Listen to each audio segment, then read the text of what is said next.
council announcements, comments, or questions? We'll move on to the town solicitor. Thank you. Mr. President, the first item is regarding clarification of the financial town meeting. Basically, the legislation that was passed by the General Assembly some years ago with the reference to the cap on levies of local taxes is not as clear as it could be with respect to towns that have financial town meetings. And in Tiverton, that gave rise to a lawsuit, and with settlement discussions not going anywhere and another financial meeting coming up in the General Assembly back in session, I thought it would be an idea to present this proposed legislation, which I tried to make the changes as minimal as possible, to clarify what I believe to be the extent of the law as far as a financial town meeting versus town council on the budget cap. So that's what you have before you. This was, as you know, presented in executive session last meeting as far as the settlement discussions, but the council directed this should be a public session as far as whether you wanted or not to forward this to your representatives in the General Assembly. It would be nice if we could ask the General Assembly, could you please tell us what you meant? But unfortunately, there's not a person there. The General Assembly isn't a body that functions that way. If you want them to clarify what they meant, you have to give them a version, and they'll either adopt it or they'll change it and they'll come back, or they might ignore it completely. But you have to present them with something proposed in order to get an answer. So your pleasure is on this. If we propose anything, then we are proposing an amendment to, I believe. Yes.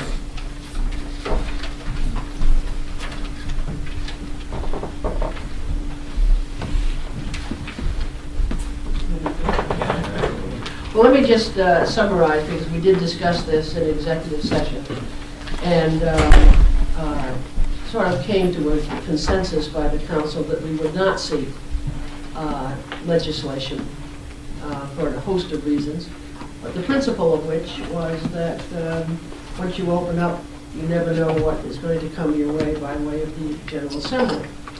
What we did discuss, and I think we can confirm that that was a consensus, we can certainly take a vote on it at the council. What we did discuss, and there was a lot of input from various people, just adopting a policy so that people would know how a excess levy is approved. And I think we decided that we would ask the town solicitor to draft that policy for review by the council. But it would be implemented, would have these features to it. One, it would require the budget chairman to alert the council and the administrator when approval from the state must be received. It would require that the council request the excess levy be approved by the state, and that would be done by a supermajority vote. And it would then require that if that request is approved by the Department of Revenue or its successor agency, that it would go to and have to be approved by a majority of the electors present and voting at the town financial town meeting. So that was the gist.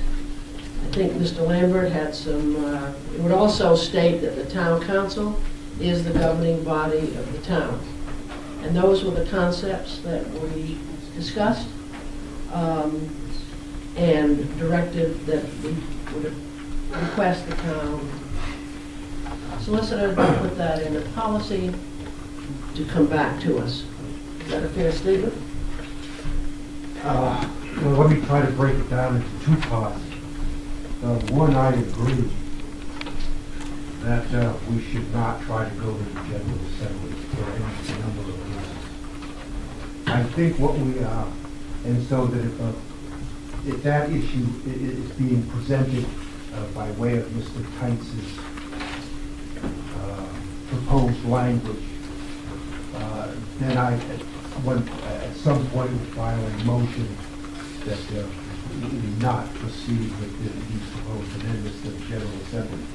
The other issue, I think, is a little bit more difficult. I think where we are right now is that I think we all recognize that people are concerned about what the process and procedure is in a situation where there might be an excess limit. There's difference of, well, at least a couple of opinions as to how the process and the procedure should work. This is my proposal at this point. I recognize that there's a lot of people here looking to discuss this issue tonight. They would, I guess, be happy to listen to you and get your input into it. But it would be my suggestion, and I think essentially I'm following what Ms. Derby is saying, is that let's take a look at the language. Let's take a look at the language Mr. Teitz puts together. And even that might have to be tweaked. I don't know. And we'll proceed with another looking at it at another town council meeting. But this will also give an opportunity, I would think, and I just throw this out, perhaps the language that Mr. Teitz puts together could be made generally available to the public in advance of another town meeting. People can take a look at it, give it to all the consideration it deserves, and then we might be able to more intelligently discuss it at another meeting.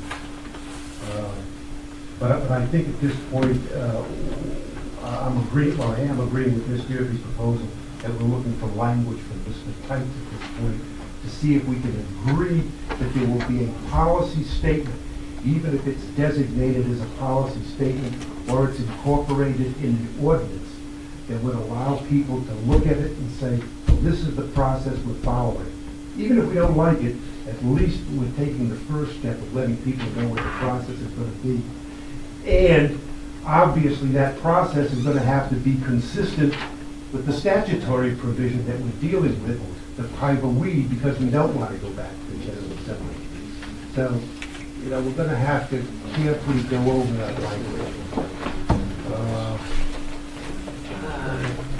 I don't think there's much we can do until we see that I language. think until we see the language, but I think, we're looking for input. I don't like the idea of going to the General Assembly.